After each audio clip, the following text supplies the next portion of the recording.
real estate market is thriving. I want it to be number one. It has become the world capital of luxury. Not in the region, but in the world.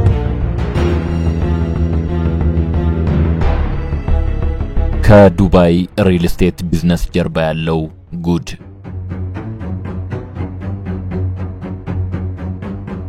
ውድ የሳሎን ቲዩብ ቤተሰባችን በማይታመን ቅናሽ ታላቅ የሽያጭ ፕሮግራም ከጊፍት ሪል ስቴት ነው። ቤት እንድገዛ ግን ያስገደደኝ ራሱ የሚሰራው ስራ በማየት ፈልጌ ነው ራሱ ከደንበኞች በቀረበለት ጥያቄ መሰረት ለሁለተኛ ጊዜ በ85000 ካሬ ላይ ባረፈው ሁሉንም በአንድ ባካተተው ውብ የመኖሪያ መንደር ውስጥ በተለያየ የካሬ አማራጭ ለ5 ቀን የሚቆይ የሽያጭ ቅናሽ ዘመቻ ማዘጋጀቱን በደስታ ይገልጻል።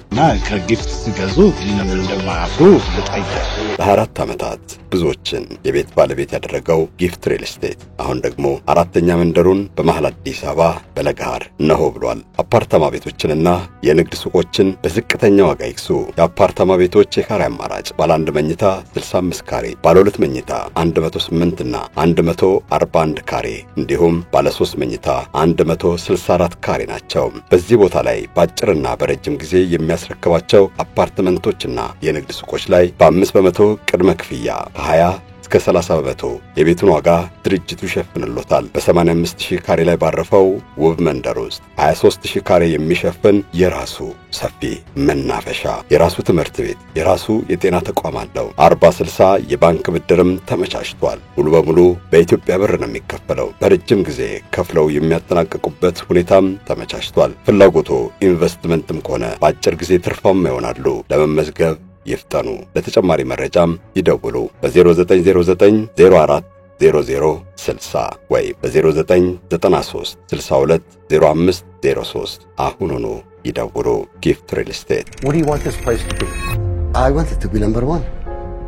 Not in the region, but in the world. እንደሚታወቀው የተባበሩት አረብ ኤሚሬትስ አረቢያን ገልፍ ተብሎ በሚጠራው አካባቢ የምትገኝና ከፍተኛ የነዳጅ ዘይት ሀብት ያላት ሀገር ናት። ይህች የተለያዩ ራስ ገዝ ክልሎች ድምር የሆነችና በቆዳ ስፋቷ አነስተኛ ልትባል የምትችል ሀገር በከፍተኛ የነዳጅ ዘይት ሀብቷና ዓለም አቀፍ የንግድ እንቅስቃሴ ማዕከላት የአንዱ መገኛ መሆኗ ሀገራዊ ተጽዕኖዋ በየጊዜው እያደገ እንዲሄድ አስተዋጽኦ አድርጓል። የሀገሪቱ ዋነኛ ኢኮኖሚ መሰረትም ከተለያዩ ራስ ገዝ ክልሎቿ የሚገኘው የነዳጅ ዘይት ምርት ሲሆን ተዳምረው የተባበሩት አረብ ኤሚሬትስን ከፈጠሩት ራስ ገዝ ክልሎች መካከል አንዷ ደግሞ ዱባይ ናት። ሆኖም ዱባይ ከሌሎቹ የአረብ ኤሚሬትስ ክልሎች ትለያለች። ይኸውም የኢኮኖሚ እንቅስቃሴዋ የተመሰረተው በነዳጅ ዘይት ምርት ላይ ሳይሆን በንግድና በወደብ አገልግሎት ላይ በመሆኑ ነው። ከዓለም አቀፍ የንግድ መተላለፊያ መስመሮች አንፃር ሲታይ የምትገኝበት ጂኦግራፊያዊ አቀማመጥ በጣም ስትራቴጂያዊ ከመሆኑ በተጨማሪ በከፍተኛ ደረጃ የለማው የወደብ መሰረተ ልማትና አገልግሎት፣ ዘመናዊው የከተማዋ ኪነ ህንጻና የደረጃው የንግድ ዘርፏ ዱባይን በዓለም የሸቀጦች ምርቶች ልውውጥና ፍሰት ላይ ቀላል የማይባል ሚና የምትጫወት ከተማ አድርጓታል። ምንም እንኳን ዱባይና ሌሎቹ የተባበሩት አረብ ኤሚሬትስ ክፍሎች የሚገኙበት ስፍራ በተፈጥሮ በጣም በረሃማ ቢሆንም ያለውን ማራኪ የባህር ዳርቻ በመጠቀም በዘመናዊ ቴክኖሎጂ በመታገዝና ስፍራውን በማልማት ከቱሪዝምም እንዲሁ ከፍተኛ ገቢ ለማግኘት ችለዋል።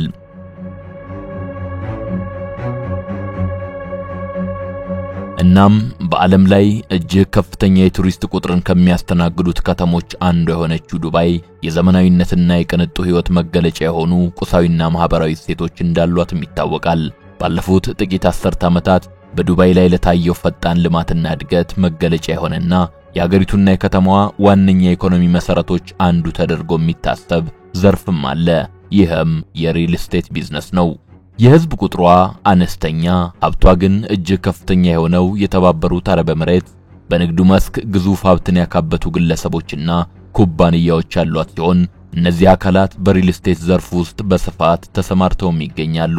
በውጭ ሀገር ባለሀብቶችና የሀገሬው ተወላጅ የሆኑ የንግድ ሰዎችና ኩባንያዎች የተካሄደው የሪል ስቴት ግንባታ አሁንም የቀጠለ ሲሆን በሌሎች ሀገራት ካለው የዘርፉ እንቅስቃሴ ይሄኛውን የተለየ የሚያደርጉት ገጽታዎች ግን አሉት።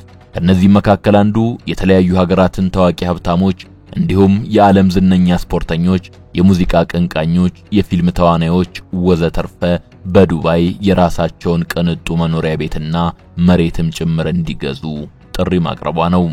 ከተማዋ ይህን የኢንቨስትመንት እድል በይፋ ካቀረበችበት ጊዜ አንስቶ አሁን በህይወት የሌለውን ማይክል ጃክሰንን ጨምሮ የምዕራቡ ዓለም ዝነኛ የኪነ ጥበብ ሰዎች እንደ ዴቪድ ቤክሃም እና ክሪስቲያኖ ሮናልዶን የመሳሰሉ የዓለም ታዋቂ እግር ኳስ ተጫዋቾች ብሎም የተለያዩ ሀገራት ዜጎች የሆኑ ባለሀብቶች ወደ ዱባይ በመጉረፍ መኖሪያ ቤቶችን እንደገዙም ይታወቃል።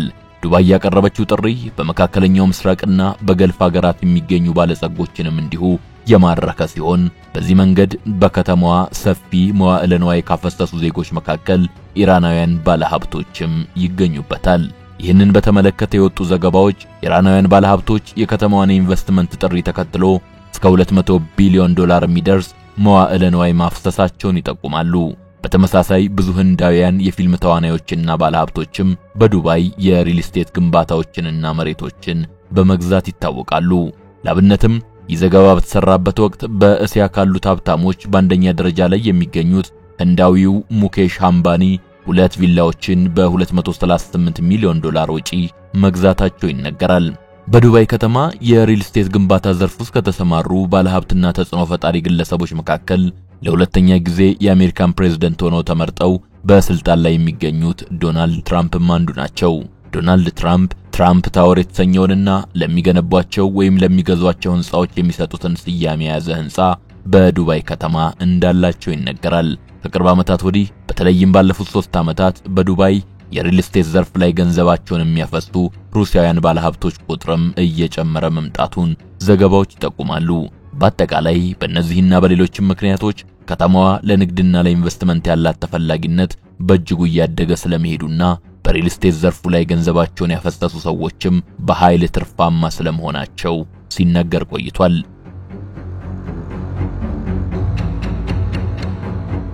በሌላ በኩል በቅርቡ የወጡ አንዳንድ ዘገባዎች ደግሞ ስለ ዱባይ የሪል ስቴት ዘርፍ ሲነሳ ሳይነገሩ የሚታለፉ ጉዳዮች መኖራቸውንና እነዚህ ሁኔታዎች ዘርፉን በመውደቅ አደጋ ውስጥ የመክተት አቅም ያላቸው ናቸው የሚል መከራከሪያና ትንታኔ ሲያቀርቡ ይደመጣል። የእነዚህ አካላት አስተያየትን የሚያጠናክሩ ሰሞነኛ መረጃዎችም አሉ። የዱባይ ሪል ስቴት ዘርፍ ቀጣይ ሁኔታ ከዶናልድ ትራምፕ የታሪፍ ህግና የአሜሪካ ኢኮኖሚ ካሉበት ችግሮች ጋር አያይዞ የሚገልጸው ደግሞ አንዱ ነው። ዱባይ በዓለም ዙሪያ በህገወጥ መንገድ ላብነትም በዝርፊያና በሙስና የተገኘ ሀብትን መደበቂያ ወይም ማሸሻ ስፍራ ሆናለች የሚለው ክስ ደግሞ ሌላኛው ነው። እንዲሁም ደግሞ የዱባይ የሪል ስቴት ዘርፍ በእርግጥም አንዳንድ የገጠሙት ችግሮች ቢኖሩም ምናልባት የእድገቱ መጠን አነስተኛ ቢሆን እንጂ ወደ ውድቀት ያመራል የሚለው ግን የተጋነነ አስተያየት ነው የሚሉ ወገኖችም አልጠፉም። በዛሬው የሳሎን ቲዩብ ጥንቅራችንም ቀደም ሲል በመግቢያችን ላይ በመጠኑ ለመጠቃቀስ የሞከርናቸውንና ሌሎችም በዱባይ የሪል ስቴት ቢዝነስ ዙሪያ በግራም በቀኝም የቀረቡ መረጃዎችንና ሙያዊ ትንታኔዎች ላይ በመመስረት መጠነኛ ቅኝት ለማድረግ የምንሞክርበት ይሆናል። ጸሐፊው ታምራት መቻል ነው። አብራችሁን ቆዩ። Dubai's real estate market is thriving. It has become the world capital of luxury housing. የዱባይ ሪል ስቴት ዘርፍም ሆነ በአጠቃላይ በከተማዋ የሚካሄዱ ግንባታዎች በመዋዕለ ንዋይና በሰው ኃይል አቅርቦት ረገድ ብዙም ችግር ገጥሟቸው የማያውቅ መሆኑ አሁን ላለው የእድገት ደረጃ ቁልፍ አስተዋጽኦ ስለማድረጉ በተደጋጋሚ ይገለጻል። መዋዕለ ንዋያቸውን በማፍሰስ ለዘርፉ እድገት ጉልህ ሚና ከተጫወቱት አካላት መካከል በትላልቅ የምዕራቡ ዓለም የትምህርት ተቋማት ከፍተኛ ትምህርታቸውን የተከታተሉና በንግዱ ዓለም ተሰማርተው እስካሁን ድረስ እየተንቀሳቀሱ የሚገኙ በሀገሪቱ ዜጎች የሚተዳደሩ የሪል ስቴት ኩባንያዎች ቀዳሚዎቹ ናቸው። ላብነት ታዋቂውን የቡርጅ ከሊፋ ሰማይ ጠቀስ ህንጻና ግዙፉን የዱባይ የንግድ ማዕከል የገነባው የኢማር ፕሮፐርቲስ አንዱ ነው። ሆኖም በሪል ስቴትና በግንባታ ኩባንያዎች እንዲሁም በመንግስት በኩል ከሚፈሰው መዋዕለ ንዋይ ባለፈ የከተማው አስተዳዳሪዎች ያስቀመጡት ትልቅ ራዕይና ግብ እንዲሁም የተዘረጋው የህግና የአሰራር መዋቅር ኢንቨስትመንትን ለመሳብ ምቹ መሆኑ ትልቅ አስተዋጽኦ አድርጓል። ዱባይን ጨምሮ የተባበሩት አረብ ኤሚሬትስ አካላት የሚገኙበት ስፍራ ስትራቴጂያዊ ጠቀሜታ ያለው መሆኑ፣ አካባቢው ያለው ከፍተኛ የነዳጅ ዘይት ሀብት፣ ለዘመናት ሲካሄድ የቆየውና የዳበረው የንግድ እንቅስቃሴም እንዲሁ የየራሳቸውን ሚና ተጫውተዋል። ዱባይን በመካከለኛው ምስራቅና በገልፍ አካባቢ ብቻ ሳይሆን በዓለም ደረጃ አንደኛ ተፈላጊ ከተማ ላደርጋት እፈልጋለሁ የሚለው ያስተዳደሩ መፈክር እንዲሁ በዋዛ የተባለ እንዳልሆነ የሚጠቁመውም ከተማዋ በዓለም ላይ ለአንድ ካሬ ሜትር መሬት እጅግ ውድ ዋጋ ከሚያስከፍሉ ከተሞች መካከል አንዷ መሆኗ ነው። በተለይም ደግሞ ቅንጡ የመኖሪያ ቤቶችን ወይም መንደሮችን ይሁነኝ ብለው የሪል ስቴት ግንባታው ዋነኛ አካል አድርጎ በመቅረጽና እንደ አንድ የከተማዋ መለያ እንዲያገለግል ማድረጋቸው ለስኬት ካበቋቸው ምክንያቶች መካከል ይጠቀሳሉ።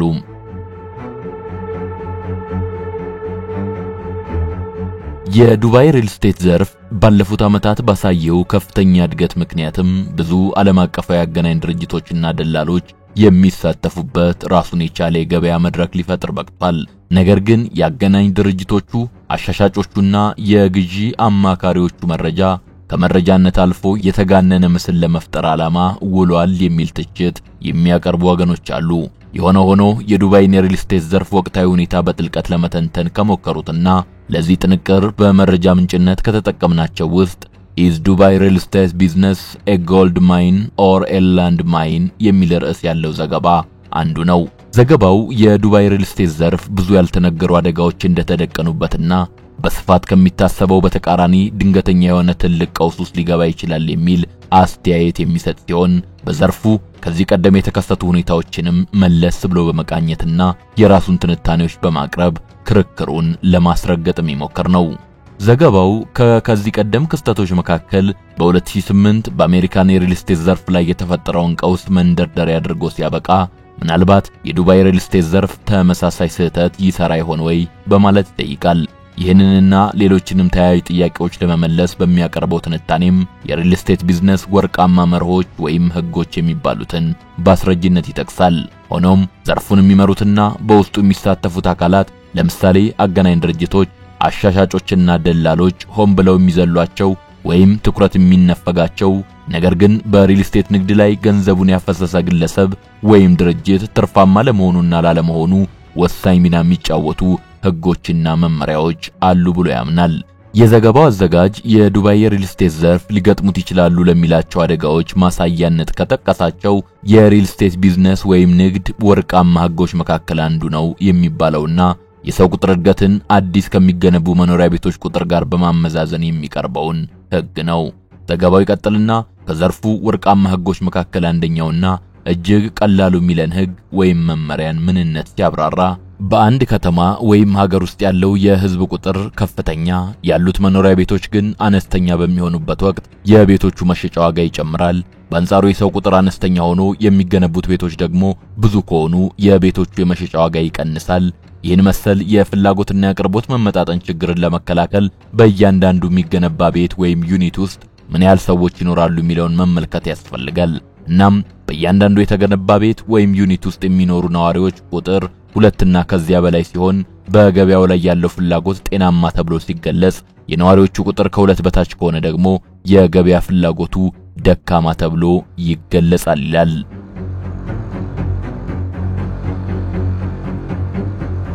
ዘገባው ገለጻውን በመቀጠል በአንድ ቤት ውስጥ ለሚኖሩት ነዋሪዎች ቁጥር በተመለከተ የለንደንን የኒውዮርክንና የሙምባይን ከዱባይ ጋር በማነጻጸር ያቀርባል።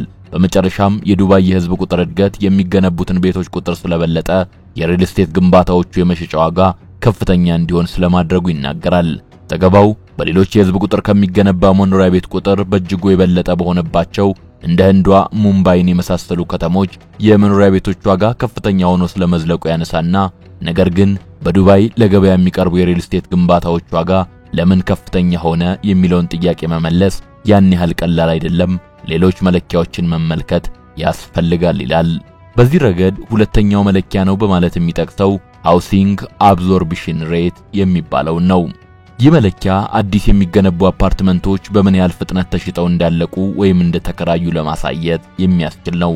ከዚህ አንጻር ሲለካ በዱባይ የሚገነቡ ቅንጡ መኖሪያ ቤቶችም ሆነ አፓርትመንቶች ከላይ ከተጠቀሱት ከተሞች ጋር ሲነጻጸር በበለጠ መጠን ቶሎ ተሽጠው የሚያልቁ ሲሆን በተለይም ደግሞ ቅንጡ አፓርትመንቶች ገና ግንባታቸው ሳያልቅ ተሽጠው እንደሚያልቁ መረጃዎች ያሳያሉ።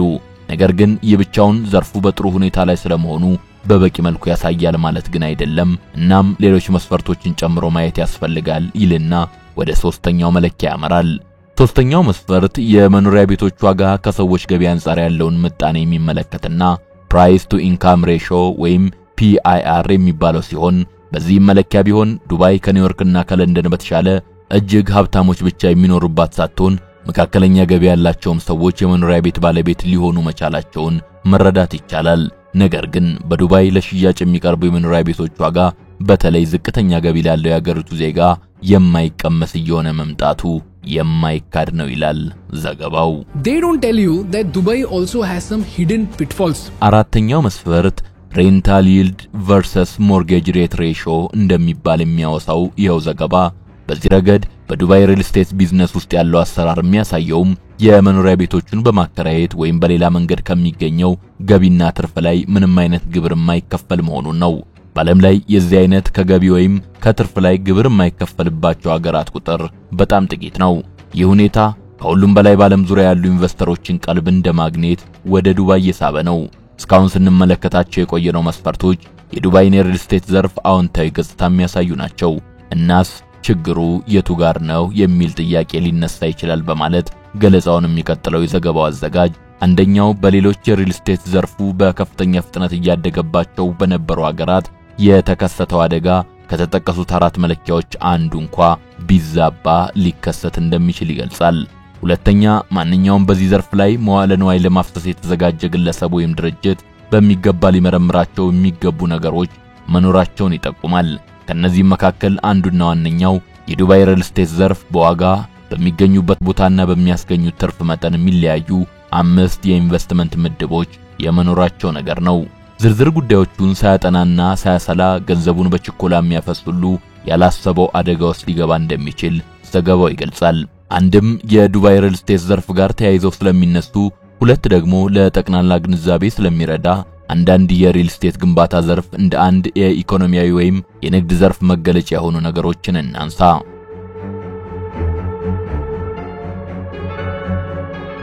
አንደኛው በሪል ስቴት ዘርፍ በአሉታዊነት የሚነሳ ወይም በአደጋነት የሚታዩ ናቴ ሃውሲንግ በብል ተብሎ የሚጠራው ሲሆን የቤቶች ዋጋ በየጊዜው እየተወደደ የማይቀመስ እየሆነ የሚመጣበት አይነት ሁኔታ ነው። ለዚህ ዋናና ምክንያቶች ከሚባሉት ውስጥ አስቀድሞ የሚሰጡ የቢሆን ግምቶችና ትንበያዎች ወይም ስፔኩሌሽንስ መኖር፣ የቤቶች ቁጥር ከሰዎች ቁጥር አንጻር ሲታይ እጅግ ውስን መሆን፣ የወሊድ መጠን አነስተኛ መሆንና ሰዎች በመንጋ አስተሳሰብ ተመርተው ግዢዎችን ማካሄዳቸው ጥቂቶቹ ናቸው። ሁለተኛው ደግሞ ሃውሲንግ ክራሽ ተብሎ የሚጠራውና የመኖሪያ ቤቶች ቁጥር ከሰው ቁጥር እጅግ በልጦ ከፍተኛ አቅርቦትና ዝቅተኛ ፍላጎት በሚኖርበት ጊዜ የሚፈጠረው አይነት ነው። ይሄኛው አይነት ቀውስ በ2008 በዩናይትድ ስቴትስ አሜሪካና በቻይና ደግሞ ከጥቂት ዓመታት በፊት መከሰቱ ይነገራል።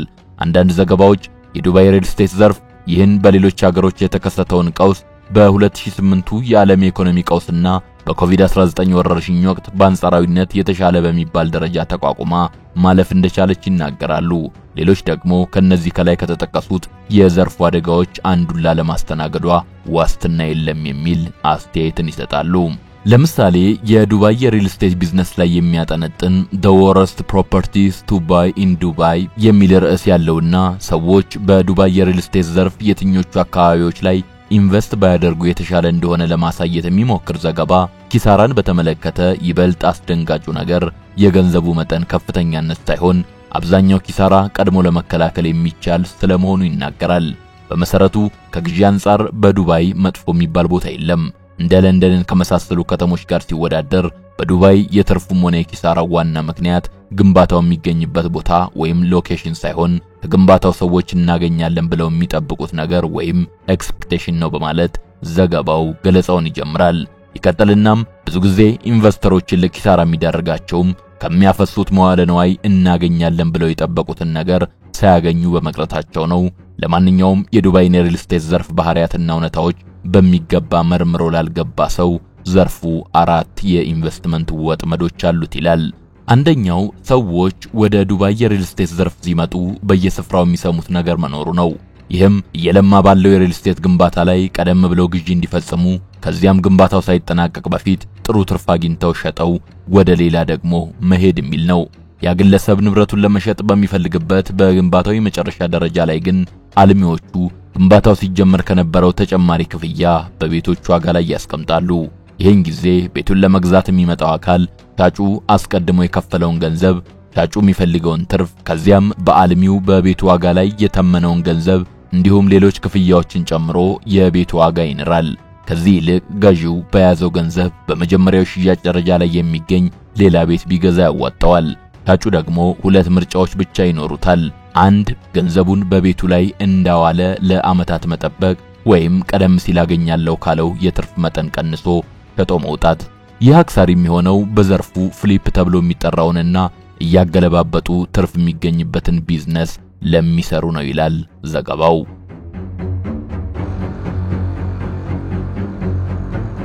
ሁለተኛው ደግሞ የሪል ስቴት ቤቶችን ገዝተው በማከራየት ቋሚ የሆነ ትርፍ ለማግኘት ለሚፈልጉ ሰዎች ነው። በዚህኛው ላይ ሰዎችን ለኪሳራ ሊዳርጉ የሚችሉ ነገሮች መካከል ደላሎችና የሽያጭ አማካሪዎች ስለ ትርፉ መጠን የሚሰጡት የተጋነነ መረጃ፣ የቤቶቹ የስፋት መጠንና ዋጋ ስሌት ናቸው። እንደ ዘገባው ሶስተኛው ለኪሳራ የሚያጋልጥ ግዢ ቤቶችን አድሶ መልሶ ከመሸጥ ጋር የተያያዘ ነው። በዱባይ ሪል ስቴት ዘርፍ ላይ በዚህ አይነቱ ግዢ ላይ ገንዘባቸውን የሚያውሉ ሰዎች ለዚህ ስራ የሚያወጡት ወጪና ስራውን ለመጨረስ ከአልሚው የሚሰጣቸው ጊዜ በአንድ በኩል ቤቶቹን የሚገዙት ሰዎች በተለይ ዱባይ ውስጥ ከፍ ያለ መረጃ ያለው ቤት የሚጠብቁ ከመሆኑ የተነሳ በታደሱት ቤቶች ላይ የሚፈጠረው የዋጋ ልዩነት ሽያጩ ላይ ተጽዕኖ የሚያሳድር መሆኑ ነው። አራተኛው ደግሞ ቤቶቹ ወይም ማንኛውም ለሽያጭ የቀረቡት የሪል ስቴት ግንባታዎች የሚገኙበት ቦታ ላይ መሟላት ከሚኖርባቸው ነገሮች ጋር ይያያዛል። እናም ሰዎች መኖሪያ ቤቶችን በገዙባቸው አካባቢዎች በመንግስት ቃል የተገቡ መሰረተ ልማቶች ሳይገነቡ በመቅረታቸው ምክንያት ሰዎቹ በገንዘብም ሆነ በጊዜ ረገድ የሚገጥሟቸው ኪሳራዎች ይኖራሉ በማለት አራቱን ሁኔታዎች በዝርዝር ይገልጿቸዋል። እነዚህ አራት ጉዳዮች ብዙ ጊዜ ተሸፋፍነው የሚቀመጡ መሆናቸውን የሚያነሳው ይኸው ዘገባ ዱባይ ለግዢ ያቀረበቻቸው መጥፎ ቦታዎች ባይኖሩም መጥፎ ገዢዎች ግን ሊኖሩ እንደሚችሉ መዘንጋት የለበትም በማለት ሐሳቡን ያጠቃልላል።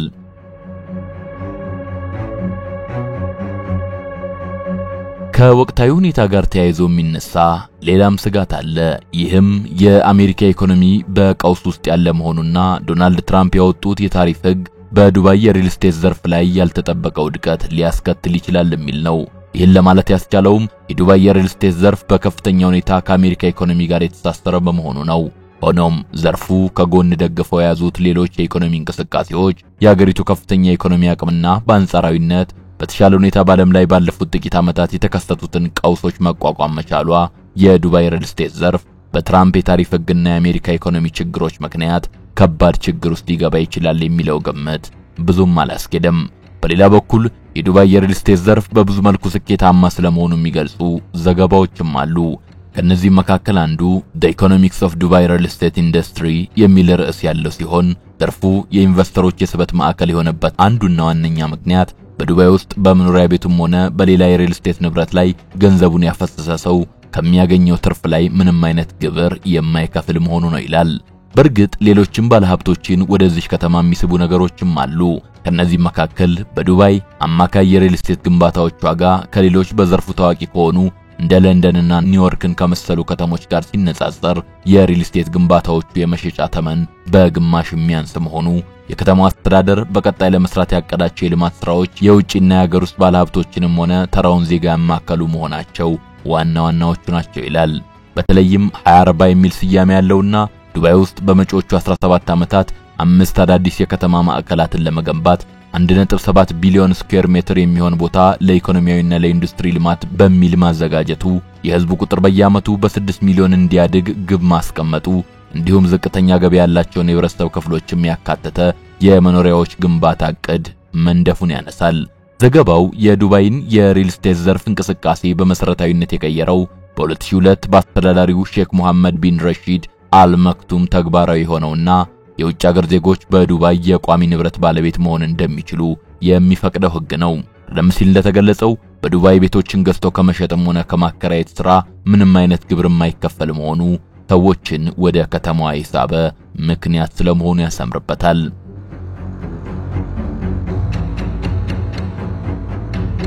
ነገር ግን ዘርፉ ሁለነገሩ አልጋ ባልጋ በሆነ መልኩ እየተንቀሳቀሰ እንዳልሆነና አንዳንድ አሉታዊ ነገሮች እንዳሉ ይገለጻል። ላብነትም ዘገባው የሪል ስቴት ኩባንያ ማኔጂንግ ዳይሬክተር የሆኑትን ሳይመን ቤከርን በመጥቀስ የሪል ስቴት ግንባታዎች ዋጋ በገበያ ውስጥ ያለው ፍላጎት እያደገ መሄድ ወይም የዋጋ ባንዴ መወንጨፍ ብቻውን በዘርፉ ላይ የሚካሄድ ኢንቨስትመንት አትራፊ ስለመሆኑ ማረጋገጫ አይሆንም። እናም ግዢዎችን የሚያካሂዱ ሰዎችን ሊያሳስቱላ ይችላል። በመሆኑም የመኖሪያ ቤቶቹን የዋጋውን ማደግ በረጅም የጊዜ ወሰን ውስጥ አስገብቶ ማስላት ያስፈልጋል የሚል ሐሳብ ይሰነዝራል። በእርግጥ በአንድ ወቅት በተለይም የሪል ስቴት ዘርፉ በስፋት መንቀሳቀስ በጀመረበት ወቅት ግልጽነት የሚጎላቸው ግዢዎች ይካሄዱ የነበረ ቢሆንም የዱባይ አስተዳዳሪዎች ግን ይህንን ዘርፍ ብቻ የሚመለከት ጥሩ የኢንቨስትመንት ሕግ ተግባራዊ በማድረግና ጎልደን ቪዛ የሚል መጠሪያ ያለውን ወደ ዱባይ ገብቶ በንግድ ላይ ለመሰማራት የሚያስችል እድል በመፍጠር ክፍተቶቹን መሙላትና ዘርፉን ከውድቀት ይልቅ ወደ እድገት ለመምራት ችሏል ይላል። ዱባይ በኪነ ህንጻ ውበትና በዘመናዊ ከተማ መሰረተ ልማት ከሚደነቁት የዓለማችን ትላልቅ ከተሞች ውስጥ አንዷ ናት። ከላይ የጠቀስነው ዘገባ በከተማዋ 251 የሚሆኑ ሰማይ ጠቀስ ፎቆች እንደሚገኙና ዱባይ በዚህ ረገድ ከዓለም 4ኛ ደረጃ ላይ እንደምትገኝ ይገልጻል። ይቀጥልናም ዱባይ ከሌሎች የመካከለኛው ምስራቅና በገልፍ ከሚገኙ ከተሞች በተለየ በኪነ ህንጻዎቿ ዲዛይን ላይ ዓለም አቀፋዊነትን ማንጸባረቋ የኢንቨስትመንት ህጎቿም ሆነ ሌሎች ህጎቿና አሰራሮቿ ብዝሃነትን ከግምት ውስጥ ያስገባና በትክክልም ከመላው ዓለም ሰዎች መዋለ ንዋያቸውን ይዘው ወደ ከተማዋ እንዲመጡ የሚጋብዝ መሆኑ ሊጠቀስ ይገባል ይላል። የብሉምበርግ ቴሌቪዥን በሰራው ዘገባ ላይ አስተያየታቸውን የሰጡት መሐመድ ቢንጋቲ የተባለው ታዋቂ የሪል ስቴት ኩባንያ ኃላፊም የአይኤምኤፍን የ2025 ግምት በመጥቀስ የተባበሩት አረብ ኤሚሬትስ ኢኮኖሚም ሆነ የዱባይ የሪል ስቴት ዘርፍ ቀጣይነት ያለው እድገት እንደሚያስመዘግቡ ይናገራሉ። የዱባይ ሪል ስቴት ዘርፍን በተመለከተም እነዚህ ሁለት አይነት አስተያየቶች በስፋት እየተሰጡ ይገኛሉ። አበቃን።